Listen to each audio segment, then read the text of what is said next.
The TMJ-TMD conundrum is real and has been puzzling the dental and medical professions for decades.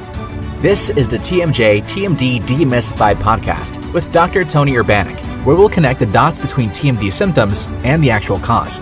We'll tackle common TMD misconceptions and educate you, the practitioner, about a simple, tested, and proven TMD solution that has already provided relief to thousands of patients, while helping practitioners build an additional source of income free from insurance control. Welcome to this episode of the TMJ TMD Demystified podcast.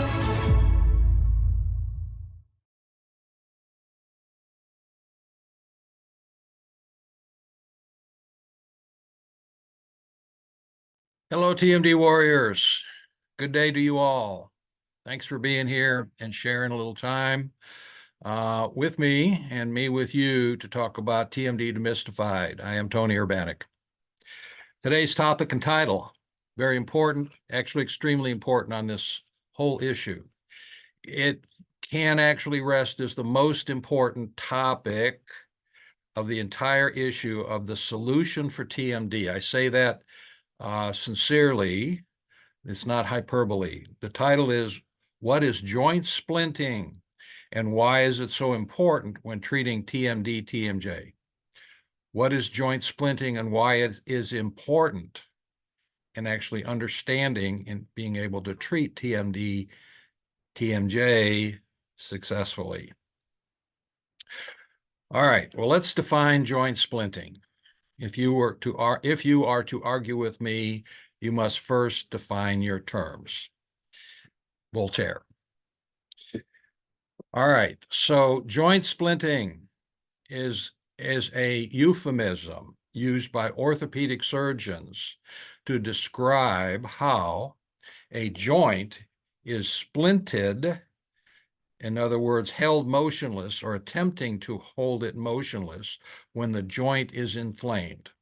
This is an orthopedic term. It's a euphemism. There's a more specific term that you can make of it, a more academic, a more specific Latin name, but let's just call it joint splinting. And I learned about joint splinting, and fortunately I learned about joint splinting when I was a young oral and maxillofacial surgeon still in training for my orthopedic colleagues at Vanderbilt. And actually, because I knew about joint splinting in a general way as it applies to other joints in the body besides temporomandibular joint, it actually was the last piece of the puzzle that opened the door for a real solution for temporomandibular joint disorder and allowed a reasonable non-surgical solution to the conundrum of TMD. Everybody knows nothing works because they didn't understand the pathophysiology. The dental community, the dental profession still doesn't understand the pathophysiology of what's really going on with TMD. And once you understand the pathophysiology, which is described in short version as joint splinting, then everything else comes into view very nicely, very simply. Obviously, I'm passionate about this, and actually looking back through the retrospective scope, I just don't get why this has not been solved much earlier. There are very smart people in dentistry, in the professions, both surgical and non-surgical. But I swear, I think it's all because they all had blinders on. They just looking at their particular area of knowledge and just refuse to go outside the box to look at other areas. And literally, with the blinders on, they're in the box and they can't look outside. Unfortunately, because of my broad background in both dental degree, medical degree, academic degree in cell biology and anatomy, fellowship with the National Institute of Health, National Institute of Dental Research, National Institute of Dental and Craniofacial Research, and my own 2-year project on facial growth and development, I was able to see outside the box. Actually, I was looking outside the box. I did the investigation simply to see if I could find a solution to a problem that everyone knew there was no solution. Both the dentists and the physicians and the patients who get run around in circles for decades. And this is what we deal with in this practice, my practice here in Brentwood, Tennessee, constantly. Women with 20, 30 years being run around in circles by other practitioners, other providers doing this, that, and the other. Most of it smoke and mirrors that have no effect on it. If it does have effect, it's only temporary. All right, so let's get into the meat of this. I have discussed it before, but I'm honing down on it, focusing down on it, because it is the key. It is the thing that when you understand it, when you do understand the pathophysiology called joint splinting, then the rest of it automatically comes into view as describing what's really going on with TMD. And that is the reason it has not been solved until now, because the concept of joint splinting was not voiced. It was not enumerated. It was not brought into view of the doctors who are supposed to be treating this, because orthopedic surgeons are not going to treat TMD. Why? Because the jaw is connected to teeth, and that scared them off. And they don't want anything to do with teeth. They're happy to deal with they're happy to deal with joints. That's what they do. But when it comes to jaw joints, it's attached to teeth, and they go, not me, I'm not doing that. And so it's left to the dental profession. It's left to us. It's left not only to the general dentist and the oral surgeons, it's left to the academicians, it's left to the dental schools.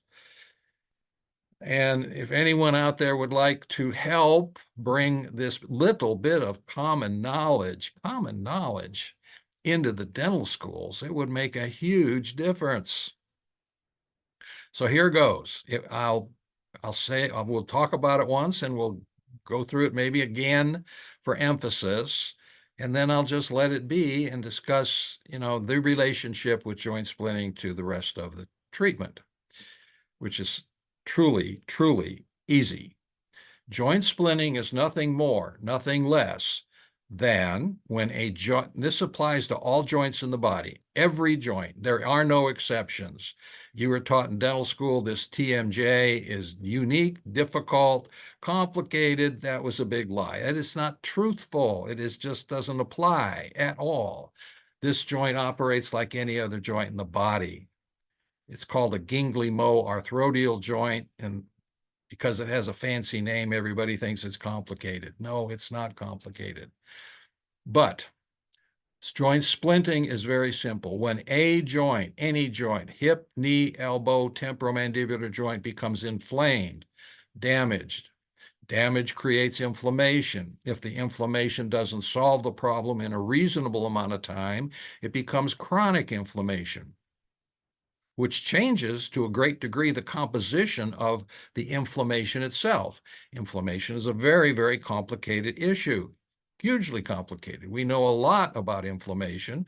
We know a lot about chronic inflammation, but we don't know it all.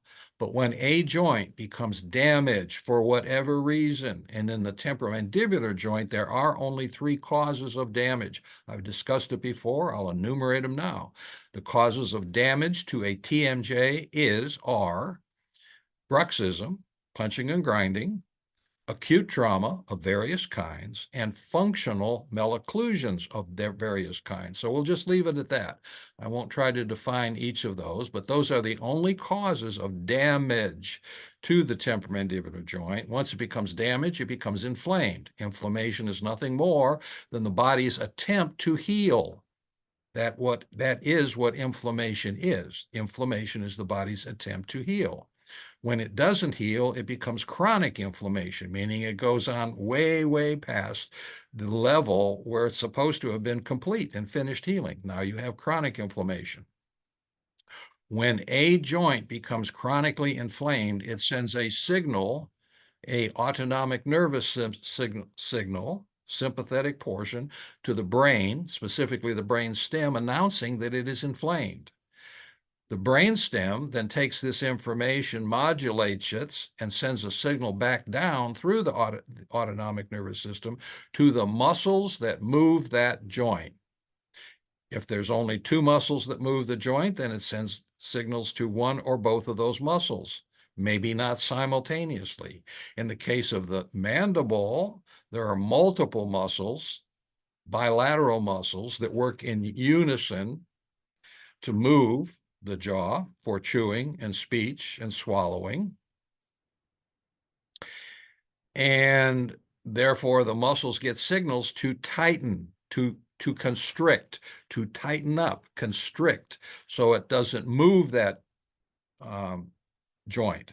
So in the hip, in the knee, in the elbow, the muscles that move the joints get signals to tighten up. And when they tighten up, a muscle tightens to a great degree, more than average. It will put extra stress or pull, tension on the periosteum where it is attached, and where it is attached to the periosteum, it stimulates the nociceptors within the periosteum to create pain. The nociceptors are receptors in the periosteum that actually then send the signal back to the central nervous system, which is acknowledged by the body, by us, the whole body, as the feeling of pain. So it's a back and forth motion through the sympathetic portion of the autonomic nervous system to stimulate the nociceptors, which creates the feeling of or sensation of pain. That is joint splinting. It applies to every joint in the body. There are no exceptions. Especially the temporomandibular joint is not an exception to this pathophysiologic route.